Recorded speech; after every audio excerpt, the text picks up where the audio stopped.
Hey lads, Mills from MTG back again with some Budget Modern. Today we're going to be talking about a deck that's been fairly popular for a decent amount of time. There are two different variations of the Prowess list, and I have actually made a video on the other one, so I think it's only fair that I make a video on this.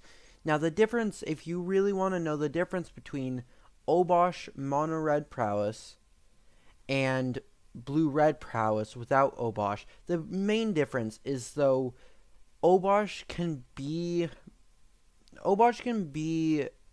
a very powerful version of the list, but it requires a lot more tuning.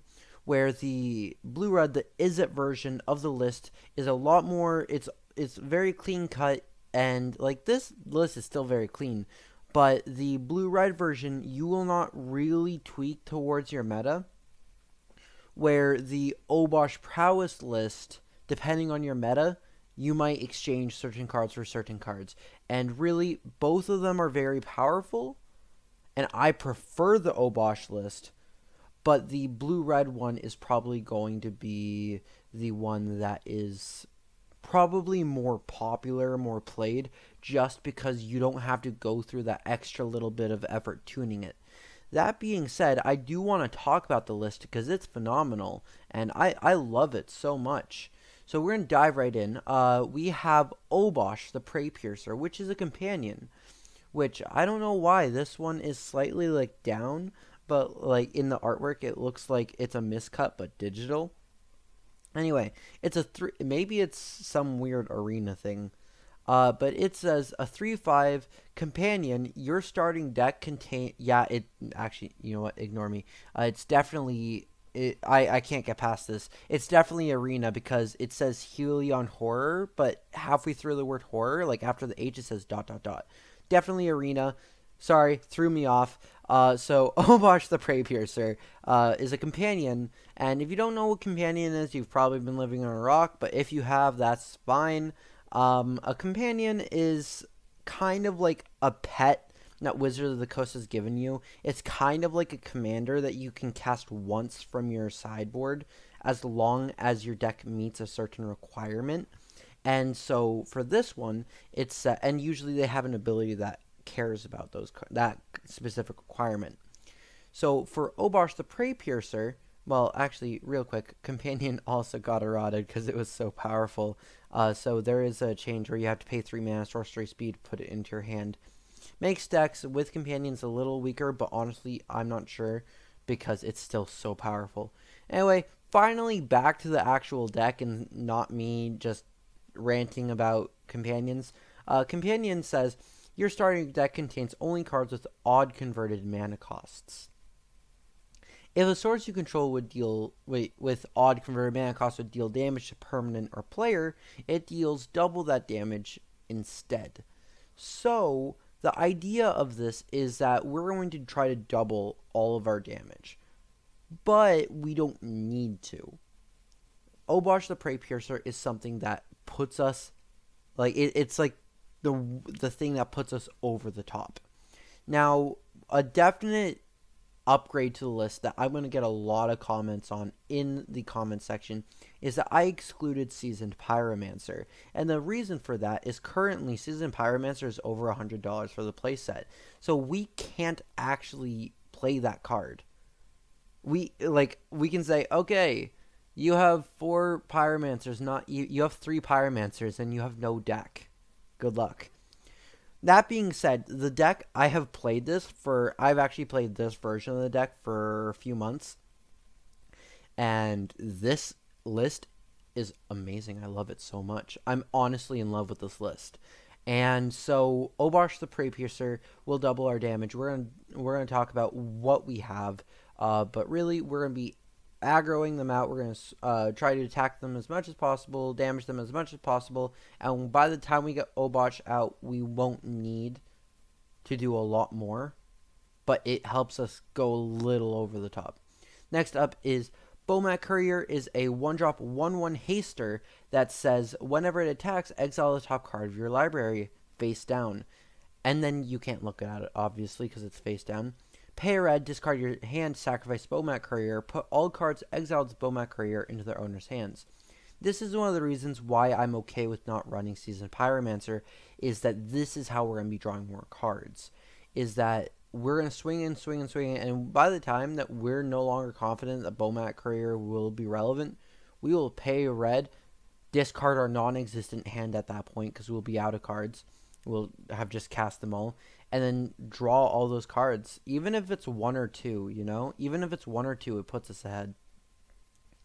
Next up is Monastery Swiftspear, a very big staple in practically, I want to say any red aggro deck, is a 1/2 haste prowess, and so whenever we cast any of our burn spells, or light up stage, I guess, any of those spells, we're going to be getting that +1/+1. It's a very strong card. Soulscar Mage is another 1-drop 1/2 without haste though, but instead of haste, it says if a source we control would deal non-combat damage to a creature an opponent controls, put that many -1/-1 counters on that creature instead. Now, you'll notice that this says instead, and then Obosh says instead as well. So the way that instead works is that you're going, like, what you're going to be doing is you can double the damage. And then rather than having the damage doubled, you can actually have the doubled damage go -1/-1 counters. Now that sounds really weird because of the way that instead works in Magic the Gathering. But if you have Obosh out, then you'll be doing double damage in the form of -1/-1 counters. It's very weird ruling there, but that is confirmed. I just want to tell you, confirmed, that is how that works. Next up is Bonecrusher Giant, and although the stomp part is a 2-drop, it's overall a 5 converted mana cost card, but also 3 mana card. Like, you don't have to worry either way. It's odd mana cost. When it enters the battlefield, it's going to be a big 4/3 that if they try to remove it, they'll take more damage. Boros Reckoner is probably the biggest change you will see to this list from the full-out list, beyond lands and sideboard shenanigans. Is Boros Reckoner says, whenever it's dealt damage, it deals that much damage to any target. Now, the reason why we want this is because there are a lot of big things right now, like Death Shadow. I've even seen Gurmag Anglers. I've seen Returns of Tarmogoyfs. Any big creature that we are going up against, we might not be able to kill, but also they don't want to attack us if we have Boros Reckoner. Because likelihood is that we get them low enough where Boros Reckoner will probably kill them. We can also give it first strike. And here's a neat trick that I want to tell you right now. Probably won't happen very often, but it's really funny when it does. So if you have Obosh out, that will double the damage that your odd mana costs will do. What you can do is you can Flame Slash, dealing 4 damage, converted to 8 damage, right? To your own Boros Reckoner. And if you do that, Boros Reckoner's ability will trigger, which will mean that you'll double the damage that's being dealt to Boros Reckoner. So in the end, you'll be quadrupling whatever damage, Flame Slash, or whatever spell you'll originally be doing. So if we Flame Slash our own Boros Reckoner with Obosh on the battlefield, that means that our opponent is going to be taking, I assume we're doing it to our opponent at that point, our opponent will be taking 16 damage for 1 mana. Obviously, that requires us to have an established board, but think about that. 1 mana and 16 damage is insane. Anyway, that is just this one card. Though it's not in the normal list that you'll typically see, it's usually replaced by Pyromancer. This card, the other cards my friends don't care about. This, like, even my girlfriend, this card is the reason she will not play against this deck. Like, this is the reason. Because she's like, I don't want to play against a 1 mana 16 damage. No matter how unlikely it is, she doesn't like that. That the possibility of that happening is there. Like, this is like the go-to. Remove this and then we're good. Like, remove it from the board.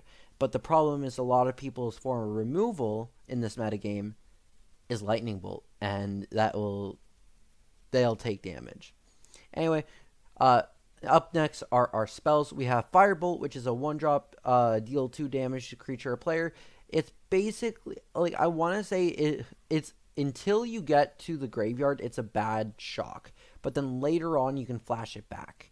Next up, we have Flame Slash to deal 4 damage to any creature. Lava Dart to deal 1 damage to any target, but also has Flashback, Sack, and Mountain. And you can use that to bump up all of your prowess creatures, and that is a very, very good way to bump up all of your prowess creatures. And honestly, you have 20 lands, you don't need all of them. Lava Dart will be more than, like, I'm more than willing to get rid of some of my lands to use Lava Dart. The best part about this card, though, is that the mana cost, the flashback cost, is not mana. So if you only have 1 land, obviously you might not want to sacrifice it. But if your opponent is like a few hit points away and you have prowess creatures and you're swinging in, you can sacrifice that mana, even if that land, even if you're tapped out. Next up is the namesake, well, not namesake, but the go-to burn spell of Modern. Like, Magic the Gathering Modern, this is the card that this is what everyone flocks to. This is the card. This is the big card. If you're playing red, you're probably playing this card. It's 1 mana, deal 3 damage to any target. It's very good value. Very good value.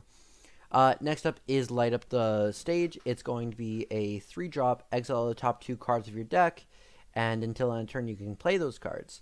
That includes lands, but it does not get past only being able to play 1 land a turn, and you do have to pay mana cost. But you can also get it for a discount by paying a red. So if your opponent's been dealt damage this turn, you can pay a red rather than 3 mana. So it's a very, very powerful card, especially in a deck with prowess. It's a little weird, though, because sometimes the way you get Spectacle is by swinging in with your prowess creatures and hitting. So what you can do is you can actually set up for your next turn. So turn 1, I play a Swift Spear. Okay, turn 2, I swing in with my Swift Spear, and then it deals damage, and then I will Spectacle. And turn 3, I have the cards from my Spectacle. So very, very strong card. Then we have our lands. Blast Zone for a way to just sweep the board. There are a lot of decks that compete with us that will develop stronger board states, and so this is just a way to clear shop. But also, if we get this on 2, none of our cards are 2 mana, and quite often 2 mana is the sweet spot for permanents. There are a lot of 2 mana creatures, especially like Tarmogoyf, for example, and so this just sweeps the board if you want to get rid of 2 drops even. Next up is Forgotten Cave, added a little bit of utility. Don't care that it enters tapped. It's just, it adds a little bit of utility and it's well worth it. Next up is 16 Mountains. We want to make sure that we have that red mana and we have things to sacrifice with Lava Dart. Now those 20 lands, perfect. I really... People tell me to play the Horizon lands, and 1, they're expensive, but 2, I really like the ability that if I'm running like 4 of these, for example, that I can cycle 1 of them, and if I draw another one, I can cycle it again. Now, the likelihood of that happening isn't very high, but also, like, I go between them because Forgotten Cave I usually put in decks where, like this, it's in here primarily for cycling. But if I plan at all on possibly playing the land, I put it into a deck where my turn 1 play doesn't matter. Anyway, next up, we do have a sideboard. You see it says only 14, but that's because we have our companion. We have 2 more Blast Zones for those matchups. It's very important because quite often we will get overrun by a lot of like creature-based decks like Merfolk that are very high on 2 mana, or we will go against Hammer Time. And so when I play tested this deck in all of this time I've played, really Blaststone really comes in handy with that. Next up is Relic of Progenitus. It's a 1-drop Graveyard Hate card. Next up is Shattering Spree, 1-drop Artifact Hate.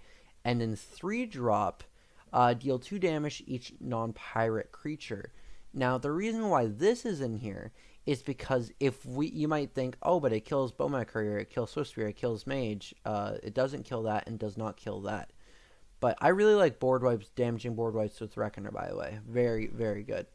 But the big thing is that if we cast Fiery Cannonade before the damage is dealt, Prowess is going to trigger. So our 2 toughness creatures are going to go to 3, so they'll barely live. So all of our Prowess creatures will live on the board while everything else will probably die. That is the reason why Cannonades are in here. The non-budget version of this card is Kozilek's Return. But there's not really a reason to run Kozilek's Return if you can run Fiery Cannonade. Cannonade's cheaper, and there really aren't a lot of pirates. Like, I honestly can't at the moment think of any pirates that are played in Modern.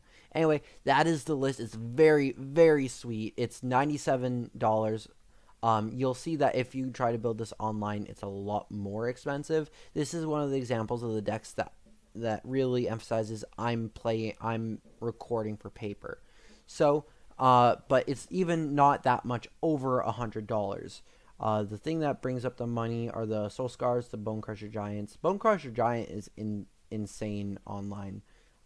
Either way, this has been the list. If you like my content, please subscribe, hit that subscribe. It really means a lot. I like seeing that number go up. It really brings me a lot of joy. If you want to hit that thumbs up, tell me that you like this video. I would really appreciate it. Let me know if I'm doing something right. Let me know that the decks I'm doing are decks that you enjoy seeing. If you prefer combo decks, control decks, aggro decks, tell me what you want to see below. Like, I love playing the game of Magic. I will build what people want me to build. Anyway, just let me know below, and I will see you next time.